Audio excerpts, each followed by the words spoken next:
welcome to Jesus Jazz and Dessert Wine. Our musical selection for today is Feeling Good. Birds flying high, you know how I feel. Sun in the sky, you know how I feel. Breeze drifting on by, you know how I feel. It's a new dawn, new day, and a new life for me. And I'm feeling good.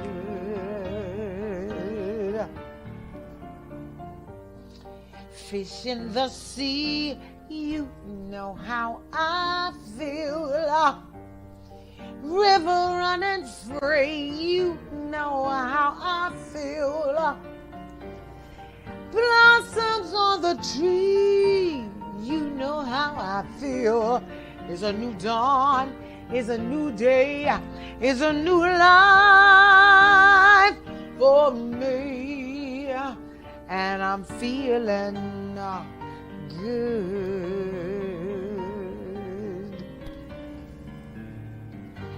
Dragonfly out in the sun, you know what I mean, don't you know?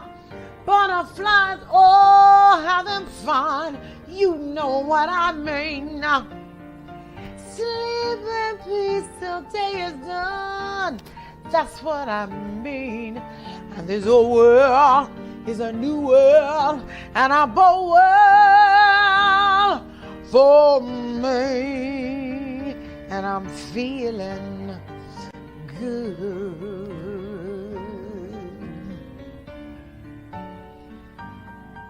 Stars, when you shine, you know how I feel.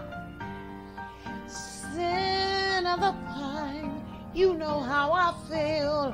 Well, freedom is mine, and I know how I feel. It's a new dawn, it's a new day, it's a new life for me.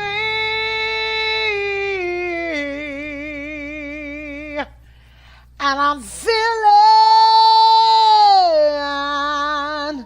good.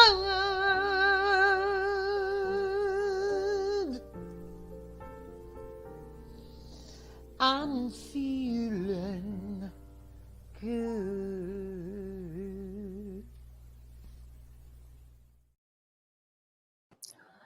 Woo! Okay. I always have to hit that note because it just feels right.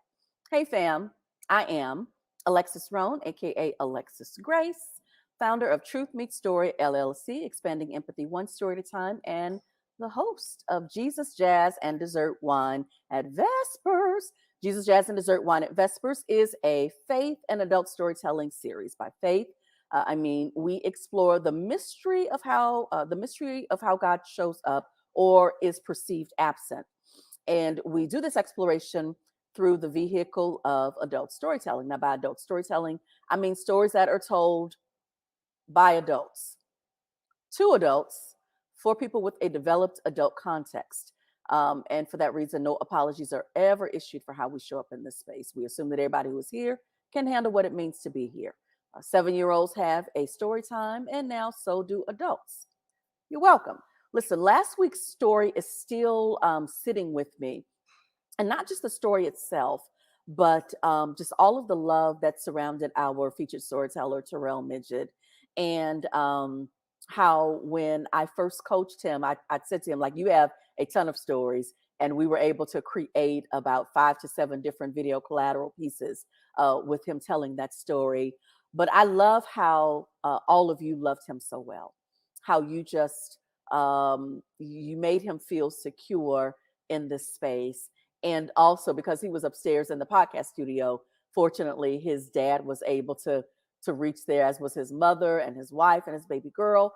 And so when he began to just react emotionally to everything that he had been carrying, he wears it so well. I was just, number one, grateful for this particular community, everyone who shows up in the virtual pews. but especially the community that he does life with and has been doing life with. I appreciate that so much. I have been ruminating on his comment. Just because we wear it well doesn't mean it isn't heavy. Ooh, if that is not something that definitely I posted on Instagram, hashtag that'll preach. Because it does. There are so many things that we wear well, which is why people just assume that they can treat us any kind of way or disregard us or dismiss us. And I would say all of those are bad options at any time. Just love people well. Just do exactly what you did. I just feel like we're so closer to the truth when we just choose to show up and to meet people where they are, with love, with grace, with gratitude for when they trust us about those different things. So I'm still ruminating on that. But 2 weeks ago, I told you about how I had been feeling heavy because I had all of those workshops, and then I had uh, uh, like this. Like, of course, every week is Jesus Jazz and Dessert Wine. You know what? My makeup is melting because it is hot in here. So the other thing that I just, as a side note, last week when you were able to, I don't know if you could hear like something in the background. That was the fan, and so I would adjust the mic and do these kinds of things. Okay, look, I'm melting out here, so um, y'all gonna have to. Hopefully you won't be able to hear the fan giving me cool respite. My comfort is like within reach. I don't understand why I would sit here and let my face melt when all I had to do was just reach, like literally within arm's reach, and I could get me some comfort. But that's also how I feel about silence. I think that 2 weeks ago, when I was doing feeling the heaviness about doing the storytelling workshops, it was because without knowing any specifics, I knew that I was trampling in the enemy of our common good. The enemy of our common good works to keep us quiet and thinking and fearing the consequences of what happens when we speak up.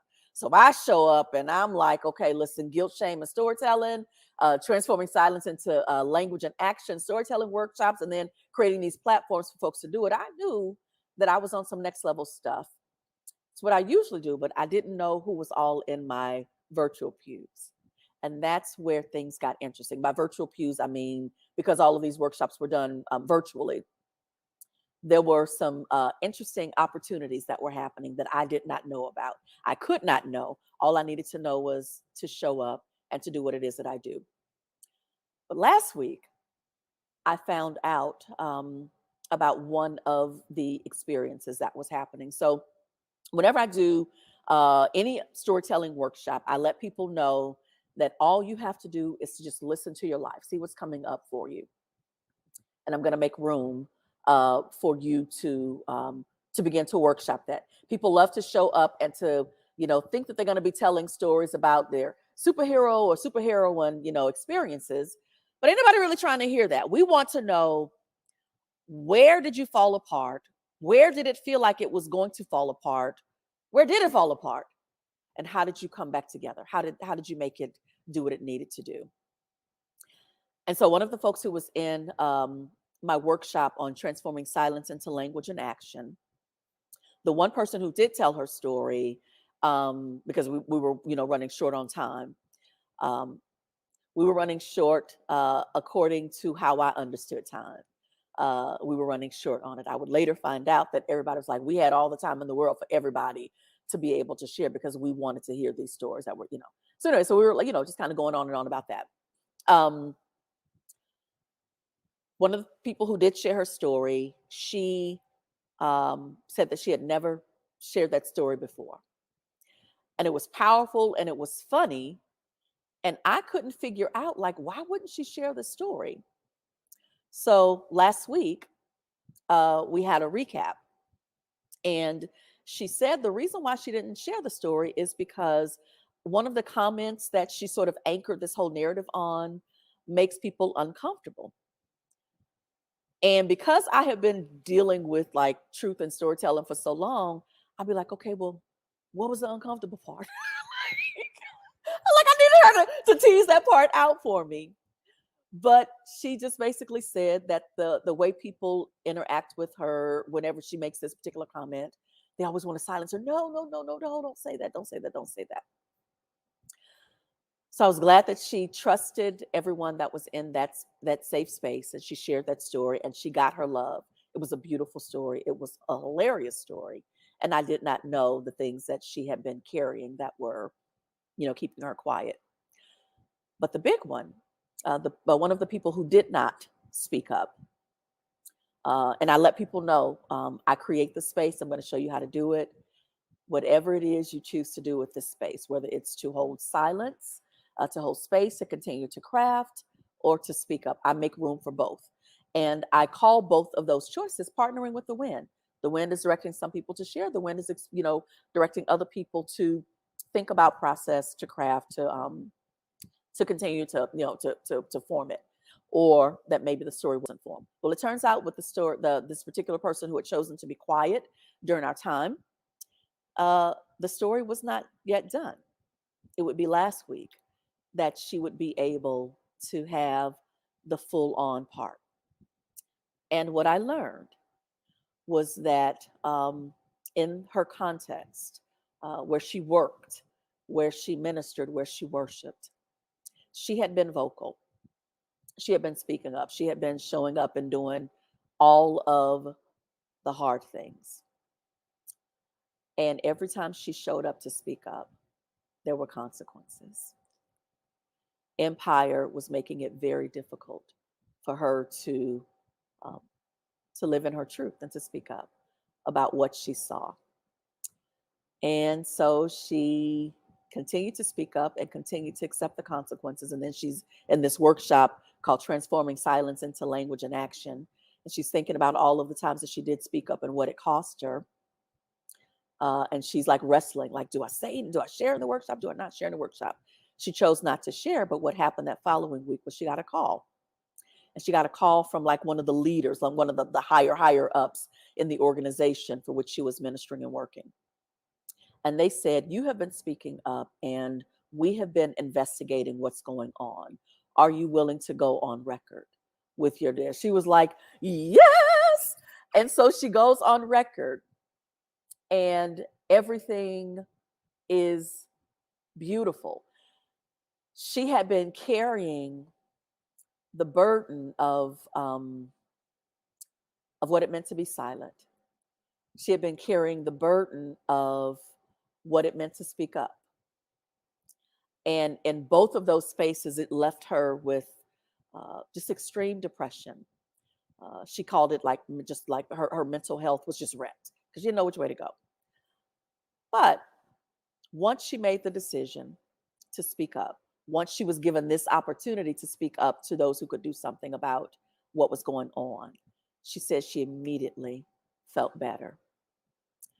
I am grateful that God has given me the confidence and the courage to not only speak up and to show up in my space, but to have codified some content in a way to help others transform their silence into language and action, to translate for universal audiences those things that you know, those things that you've already more than conquered. I make room for you to go into that space. I trust the Spirit of the Lord, and I am grateful for just the ways that God has gifted me and given me the opportunity to show up. And I'm also grateful that sometimes life does not follow our good on paper plans. So I think I've shared this with most of you before. I've shared this on this platform before, that I planned the entire series for Jesus, Jazz, and Dessert Wine. I planned the series up front. I know all of the storytellers. I know all of the stories. They've been coached. They've been workshopped. They are ready. We negotiate like what dates. I have a rhythm. I have a rhyme. I know what stories I'm going to tell to introduce their stories. Like all of it, it's already set long before we go live with the first episode of each season. And so for today, November 6th, I had a good on paper plan, and it included us following the model. But a couple of other things that I did not factor in for like was going to happen on this series. The first is that I would need to travel to Texas. My mother is having surgery, so please keep Mama lifted up She's having it actually on my birthday, so I'll be traveling to Texas, for that. And I was feeling just kind of all out of sorts because I needed to, I'm driving actually, and I wanted to be sure that I didn't get caught up in any sort of foolishness, with the airline and um, just all of that. And so I'm actually, pretty excited about, the cross country, trip. Um, but the other thing about what I did not know was that our featured storyteller, she had a series of like different stories that she wanted to share, and she wasn't sure which one she was going to want to share. And I was like, okay, you know what, you're a master storyteller. I trust you. The day will come, and we'll know what story you're going to tell. And so as I was talking with her during our tech rehearsal and letting her know, okay, hey, here's what's going on with me. She's like, okay, well, here's what's going on with me. And she said, maybe we need to cancel this week's show. And I was like, or maybe we don't need to cancel this week's show. How about we lean into whatever it is that Spirit is going to do, trying to do in us, through us in this space? And so, whereas this would normally be the time that I would introduce the storyteller and say, please welcome so and so as they dress their truth and story. What I'm going to do today is to say, welcome Anna Darian, who is going to allow me to be on screen with her as she breaks it down like a fraction. And I get to hear for the first time what she is going to do in terms of this next space. So please welcome Miss Anna Darian. I'm like, oh Lord, what's coming? Ready or not, here we go. Every time. Oh my gosh. Yes. That's the suspense. I gave Alexis a tease as to why I was so eager to cancel this performance, And that's why I hate being teased. I do. and I did it on purpose, but it's all good. So why do I want to cancel this beautiful Jesus jazz and dessert?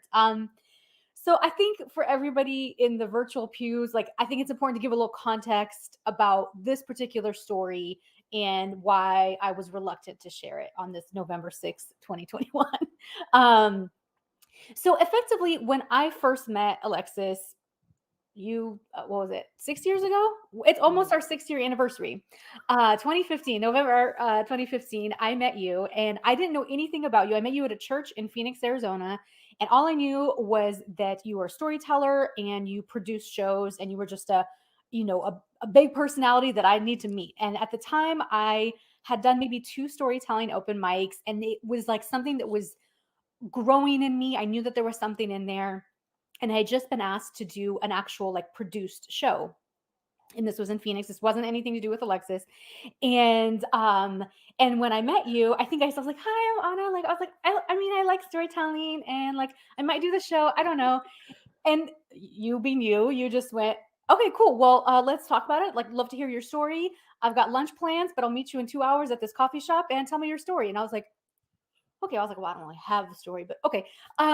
So I go to this coffee shop and I have 2 hours to write the story. And the story that was on my heart to tell or to pitch for this show was a story that involved an abortion I'd had about 10 years prior. And it's not really my abortion story, but it's a story about a girl in her 20s that made some choices, had some consequences, and needed to make some decisions. And really, the story that I wanted to tell at that point, it's been, 5 years at this point, was really around this idea of silence. Like, why did I never talk about this? Why do I think it's like 1 in 4 women have abortions. Like, why don't men talk about women? Like, nobody's talking about it. And really, like, what are the consequences of that? Without getting it into this whole like political story, it was just, what happens in this silence and how does my story then get told for me because I'm being silent? Like, that was what was on my heart. I pitched the story to this producer. He said, thank you, but this is a community space. No, thank you on your story. So I go back to Alexis and I said, they rejected my story. But I had this part of me because when she heard the story, I'm kind of skipping over that part. You come back in and we say again, nice to meet you. Let's chat. And you hit me right away with like, just tell me the story.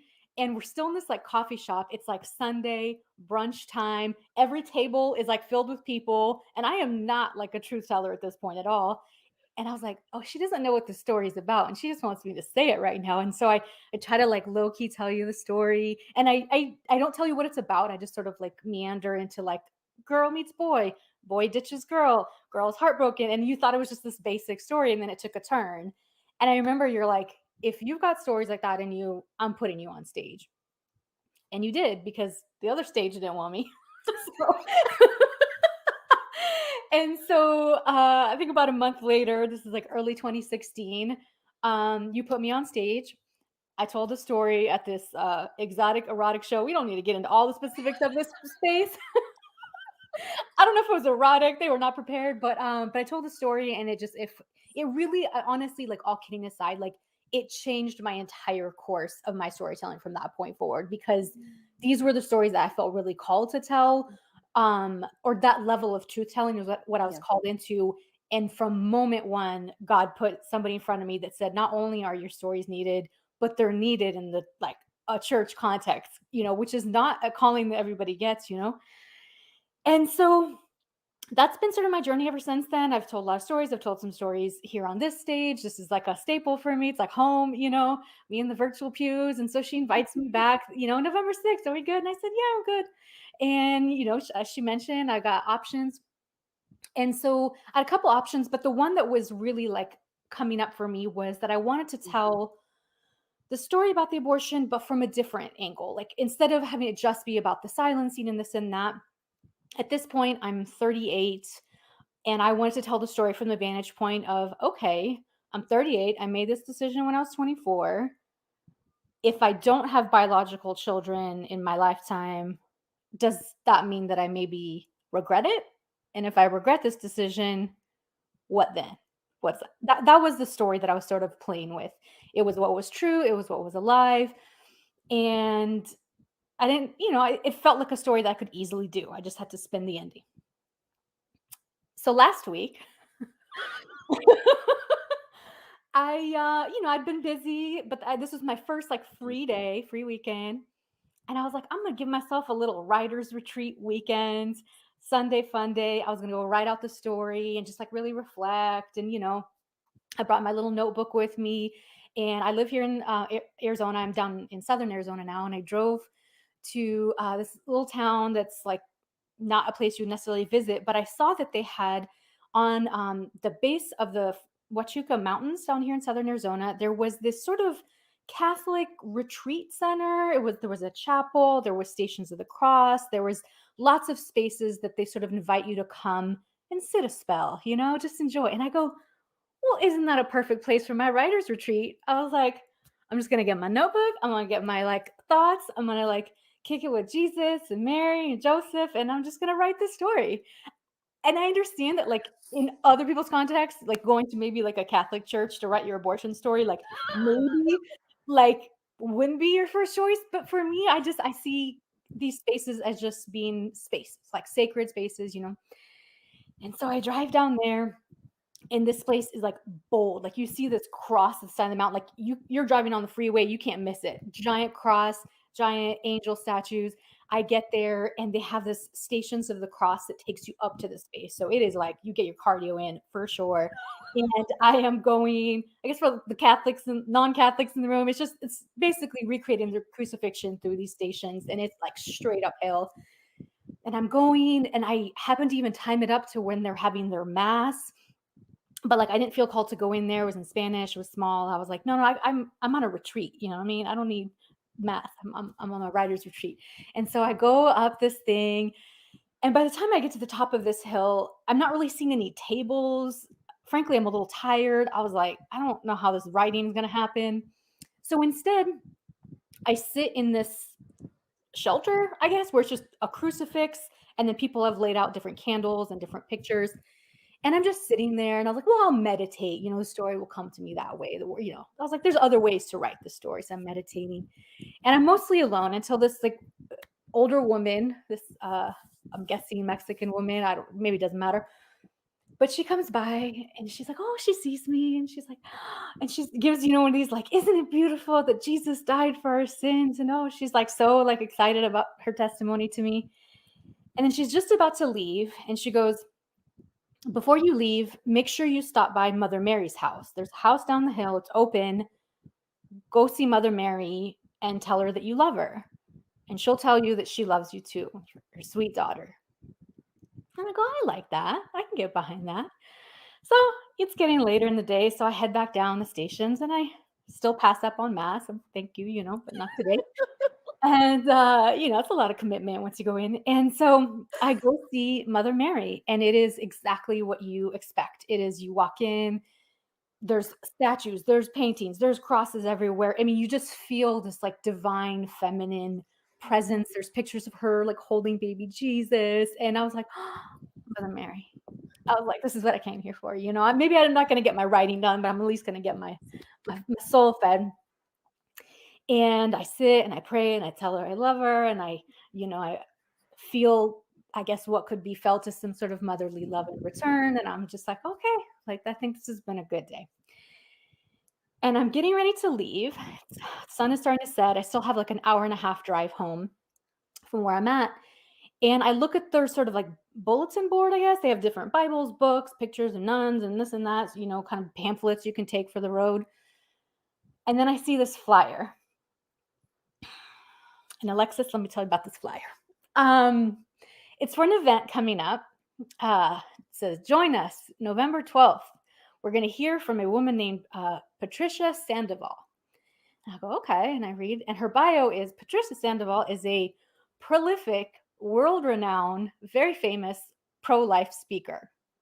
And she tells her testimony of having had 3 abortions, becoming drug addict, homeless, alcoholic, all the things. And then somehow like part of her like bad era is also that she like worked at Planned Parenthood. So, you know, join us November 12th to hear this fallen woman who has now turned her life around and, you know, because of the church, whatnot, you know, I don't want to like blast the church on this, but like, and we're going to hear her pro-life thing. And I know it seems silly to go to church to talk about your abortion, but I've been spoiled by you, Alex. So I have forgotten what is okay to talk about in church.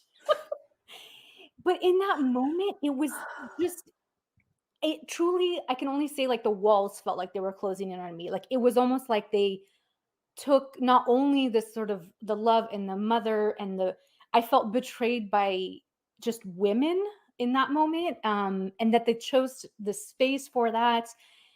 And I'm just completely dissociate right away.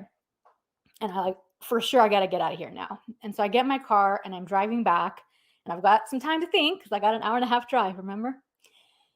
And as I'm driving back, 2 things are happening in my head. One is, I don't think I've ever given enough time or space to actually acknowledge that there is a part of me that feels a certain type of way about my abortion in relation to religion, in relation to this space. It's kind of just been this sort of like elephant in the room, but nothing I've really addressed. You know, of course, like there is a camp of people in this world that would consider me a murderer, or at a minimum that I don't trust God. And I'm feeling a certain type of way about that. And then the other part of me has said, I got to get this story together for Alexis because I'm going to start watching. And then I start panicking because I'm like, I know what Lex can handle. What about the virtual pews? I don't know these people. I mean, we're in here every week chatting, but I don't know.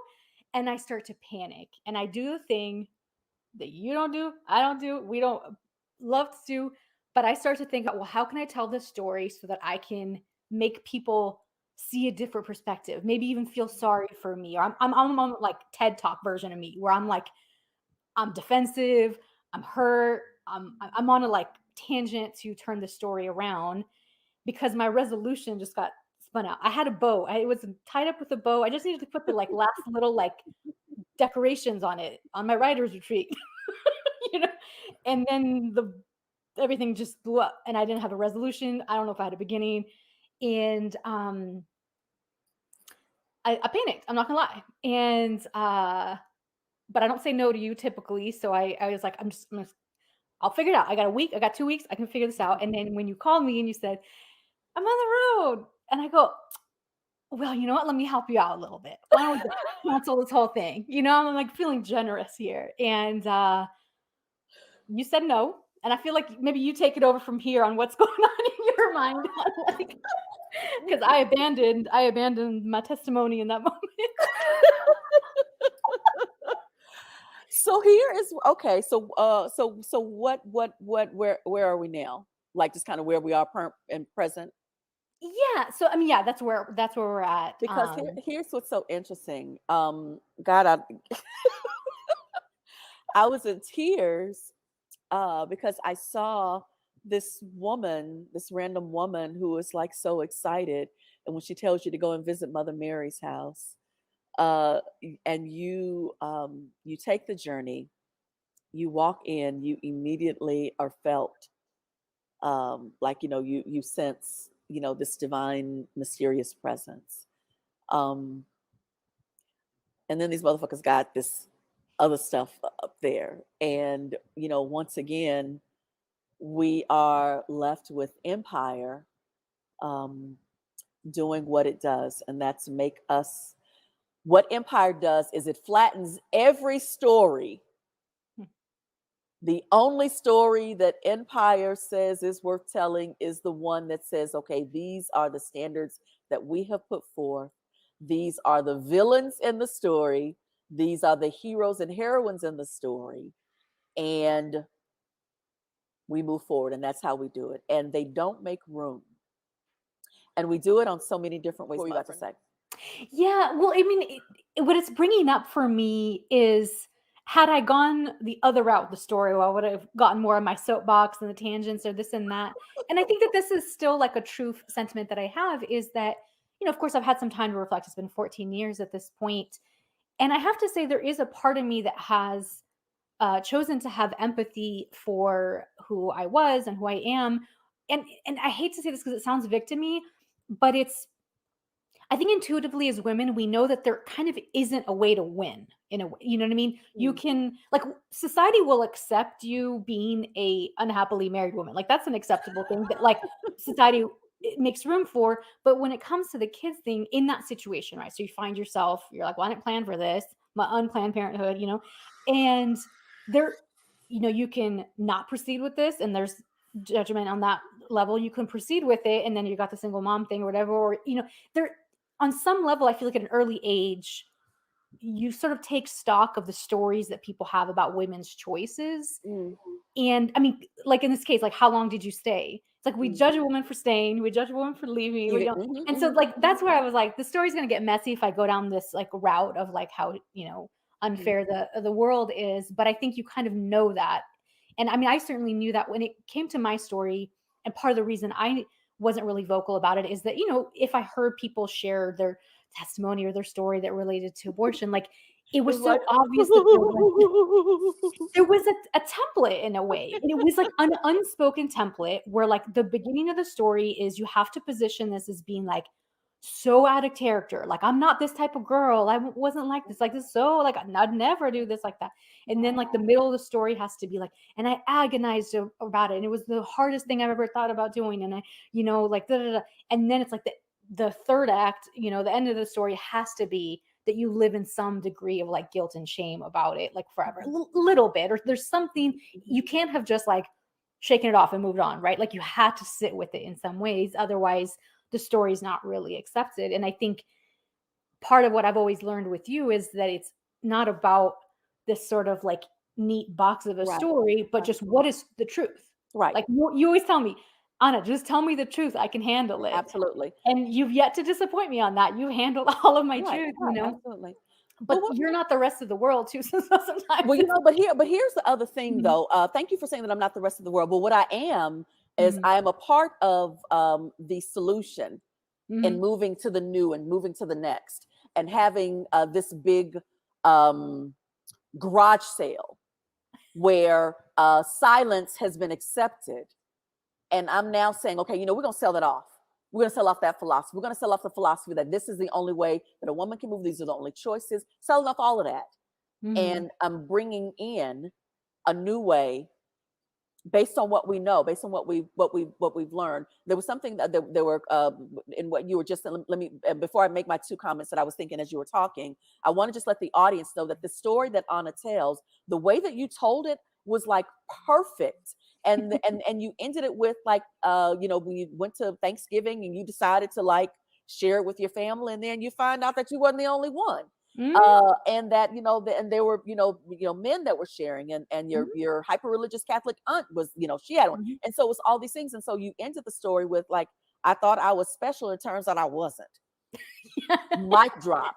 But it was so beautiful. And I think that, we can find a way to allow people to come in with their truth, the truth that I still insist that group of Mormon women, a bunch of them were like shoplifters. That's why they moved all the way out to out to Mesa. I still stand by that. So help me God. I already know, like so I still insist that was the case. But here's what I was thinking as you were talking. I was thinking about when City Square did, that was the church where Anna and I met in Phoenix, Arizona. And, very progressive, congregation, and always looking to meet the community where whatever was going on. Like we wanted to be on the forefront of having, hashtag real talk.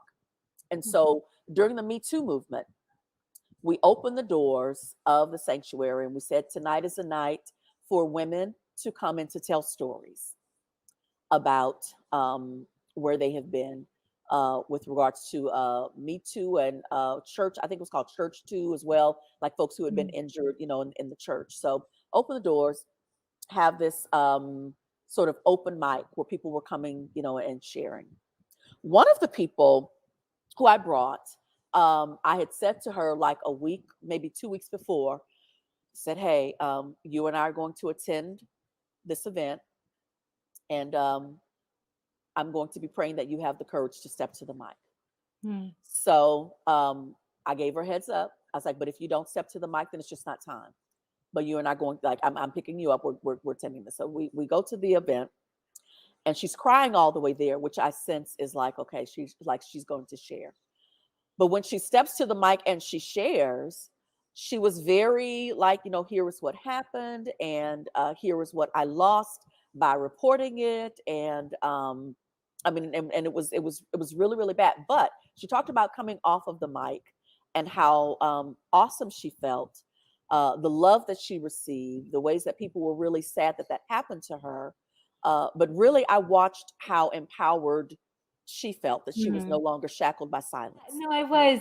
No, I could listen to you all day. But yeah, I mean, there's two things that are coming to my mind. One was, I probably should have interjected earlier because it's maybe like past, but I do want to say this is, I think what I heard a lot in some of the stories you were reflecting on, and really just in some of my own, like let's take like the Me Too stories, is I think that there's also a part of us that as women, like we have been socialized. I shouldn't say women. A lot of people were want to protect people, and I think that there's a part of silence that's also about protecting the individuals and like that whole thing. So I just wanted to kind of reflect that. But really, what I feel called to say, because when I told you, like, listen, let's just cancel this thing. The story's not ready. I'm just going to bullshit my way through it if I try. And you said no, thank you. But what you said was, no, let's then have a conversation about what happens when a story is not ready. And I guess there's a little part of me that if there is anybody in the virtual pews that is like, there is a story, it's bubbling, maybe it's like here, but it's not quite to your mouth, like that's okay too, because I could have put together something for this. I could have done it. Like as you always say, I'm a master storyteller. Like I'm a professional, like whatever. I can pull something out, but there would have been a part of my body that would have like not been congruent, depending on how I went with it, right? But in all cases, like factually speaking, I was incredibly hurt that day. I still am, and I am very aware that there is healing I need to do with. That's just me. I don't need to go on some like political mission. I don't need to take down the Catholic Church. I don't need to burn down, this sanctuary, but there is actual healing, and that is just mine. And I think that sometimes I have fallen victim to sometimes crafting a story, putting that resolution around something to make it seem like it's healed and resolved. And it's almost, I'm not going to say it's delayed my healing, because I trust all timing, right? Like Right, it's all right. part of the process. And I think sometimes like telling a story can be part of that journey where it sort of like starts to crack that foundation. I've experienced that where you Oh, say yeah. something, next thing you know, it's like the ground is no longer as solid, and then other things start to come out. But then I've also been on the side of like, okay, I kind of pushed that story, but now it doesn't feel right. Something, like I know on this stage I've talked about my sister, and like the first time that I talked about my sister, like I was not ready, and I left that stage just being like wobbly, And so I think Mhm. all that being said is like, for if you're not ready, you're not ready, and that's part of the Right. journey as well. So, Absolutely. Absolutely. mm, Just like the story that I opened with, mm, about the woman who in the workshop, like she was quiet and she's like, wait, like this, I'm not ready for this. But then it was only because like a week later, she was mm, going to have the full story. Like it right. was yet in progress, but like, when once we did meet up and began to process everything, it was so amazing. And I again, one of the reasons why I love to work with adults is because adults have agency, and I full on expect an adult to know what feels real or right for them. Hmm. And I do not, in any way, I don't, I want adults to show up as adults. It's like, Mm, just like you have agency, right.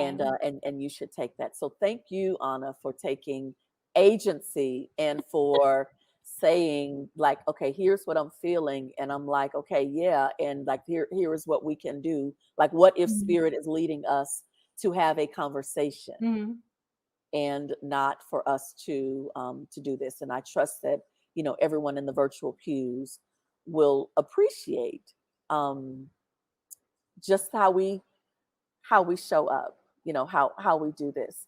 And I bless your healing. And I'm not sure if the healing is about the decision when you were 24 or about um how this person you know triggered you. Like if I don't know like exactly what the healing is, but I do know that right. and I think that in the same way that I was crying when you said you were going to the house of Mother Mary, Mm, I was like, yeah, yeah, our Mother God, um, El Shaddai, the breasted one, God who mhm, clutches us close in those mm, spaces, God who remembers that we are but dust, God who gets us. Like I yeah, just feel like Empire loves to uh, hoard and to co-opt the whole story of how God meets us. And totally. and what I pray is that you reclaim that God is like, Anna, I got you. Like you got work to do. Can we please get on with this work already? No, I hear that 100%. I'll wrap up with this, but yeah, that's 100% right. Where in that moment, it was like you just put this wall between me and God and the divine, and and in that moment, like I felt, I let it, like I felt it, and I let that shame, because that's what shame is, right? It's just Absolutely. separating from the divine, Absolutely. That's it. Mhm. and absolutely, I was like, at this point, like I'm on a hiatus with any sermons. like, like, but they Because you broke don't know through where in they're that going. moment. They Exactly. broke Yeah. through, and yeah, it's absolutely about creating the separation Yeah. between God and us. And Mhm. shame is absolutely the easiest way to where we lose ourselves and therefore our own divinity. So Yeah. We lose ourselves in our own divinity. Hashtag mic drop. Oh my God. Thank you for telling me the truth about what you feel. Thank you for telling me the truth about where you are. And thank you for coming into the space and just filling it with your truth. Like we got you. We love you and we appreciate you. Okay, thank I'm gonna you. put you backstage. All right, hang on. Don't leave me. Oh, how I love this community. How I love the opportunity for us to just show up and to just say, okay, here's where we are, here's what we see, here's where we've been, and the way that you so lovingly, respond to us. Okay, so there are, before we close out, there are 4 things that we do at Jesus Jazz and Dessert Wine. The first is we offer a public lament, and so with everything that we have shared today, I lament that Empire has been effective at keeping us silent because we are afraid of how others will react to our choices, others who don't kick in anything but an opinion.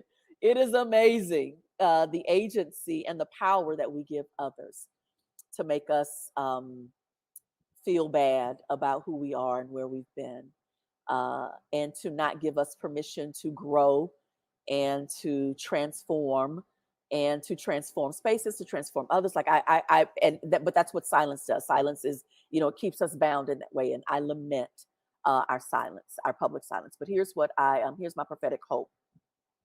My prophetic hope is that in the same way that Anna spoke up first to this the erotic festival, this poetry and erotic festival. That was the first place where she was on the stage that I curated with her and a woman who was a former call girl and a guy who thought he was going to a religious retreat, but it ended up being like some sort of spiritual orgy. My stage was lit because my storytellers were like, gloves off. What? We're gonna do this every time my stage went up.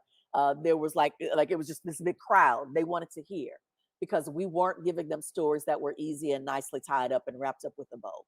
We were bringing the fire, which is simply the truth, dressed in story and suited for the intended audience. She spoke up. I appreciate her speaking up then. I appreciate that when I said to her, okay, like, you're up, what story we telling? She's like, okay, well, here's where I am. She spoke up. For those who are not ready to like share, but like there's something that's kind of going on, like, okay, speak up about when you're not ready to speak up. Tell yourself the truth. Tell others the truth. I promise you, God is making room for you to get it done when you are ready. So don't rush that process, but you need to articulate where you are at each point of the game. Speak up. Let us know what's good. All right. Energizing memory. I am grateful, like I did last week. Instead of having a picture, I wish that there was a picture. I wish I still had the cell phone, and maybe we did do like a selfie or something in honor when we were having coffee that day. But I wish that I had a picture of us, because my energizing memory is of Anna and me having this conversation where I think we were drinking coffee, but at one point in the story, I'm like, okay, you know what? We need some, like, for real libations. We need some adult beverages up in this camp for this story. But alas, we just had tea. I learned after that, when I'm with Anna Darian, I have to have me some for real, some adult beverages, because she has learned to trust me. The guy who turned the story down, I full on respect that there's room for everybody to build a platform and to build a storytelling lineup that is in alignment with who they are and how they want to show up in the world. I totally get that.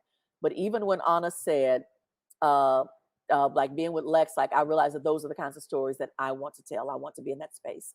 And I remember when I was producing for this larger organization, they had a nice little budget and fancy places that I was able to, to curate content in.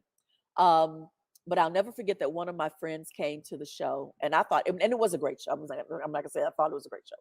It really was a great show. But she shows up, and we go have drinks afterwards. I was like, well, what you think? And she was like, okay, that was cute. And then she said, but that ain't what we do. And I was like, ah. And shortly after that, I ended up terminating that contract, because I was like, I must show up in the world as a person who curates content and that says, ye shall know the truth, and the truth shall make you squirm. That's what I want to do. She reminded me that's who I was. And so, Anna, that first time we met, that is an energizing memory.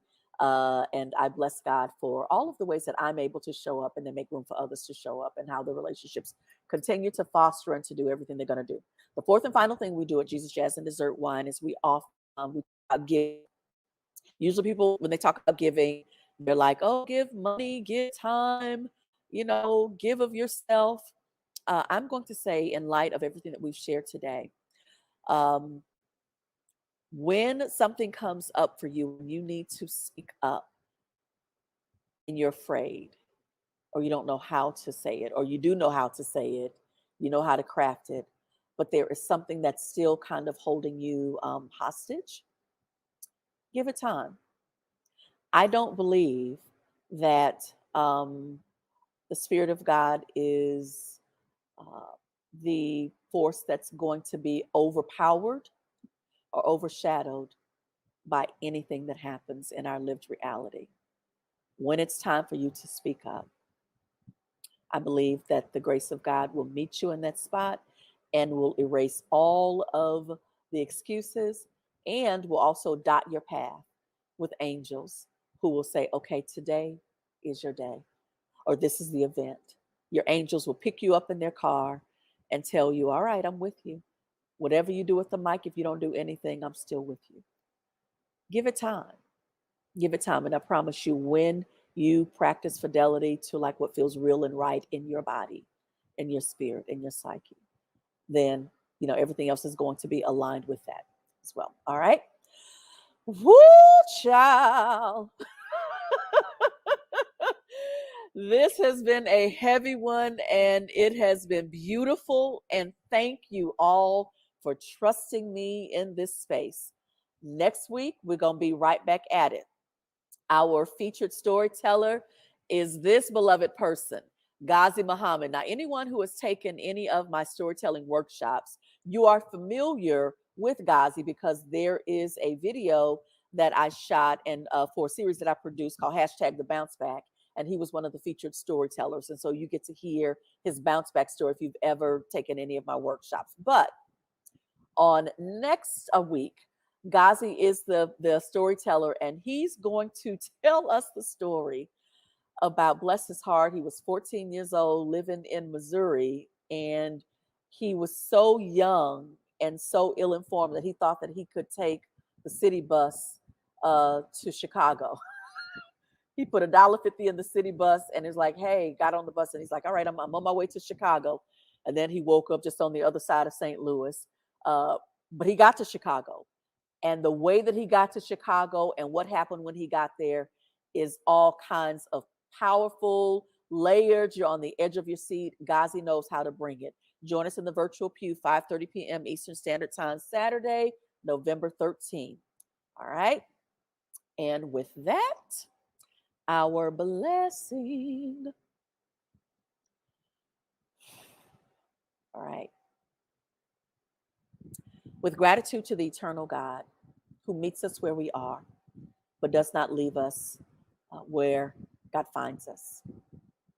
I am grateful for the people who show up out of nowhere, give us a word, direct us to a structure, and we enter that space and we are met by the divine. And then I am aware how something as simple as a flyer can feel like empire and strength and all of the wrong things, and can just completely disrupt our peace, our chi, our desire to lean in. I pray that you are aware of all of the ways that the enemy of our common good operates and shows up and tries to make us believe that, we should feel bad or we're never going to feel good. I pray that you would lean in to those things that you know, that you know, that you know, that you know. I pray that you speak love to your ears this week, that you give it time, that you trust that, yeah, you can have a good on paper plan. But if spirit moves and tells you, okay, here's what you're really feeling, I pray that you break that silence, knowing that that silence does not protect you. If you speak up, then you're actually leading all of us into fertile spaces. Yeah, you have that power. Use your words to create worlds. And I pray that you are speaking love over your life and over the life of everyone who is with you. May it be so. Ashe, Selah, so be it. Thank you for joining us. I'll see you next week on Jesus, Jazz, and Dessert Wine at Vespers.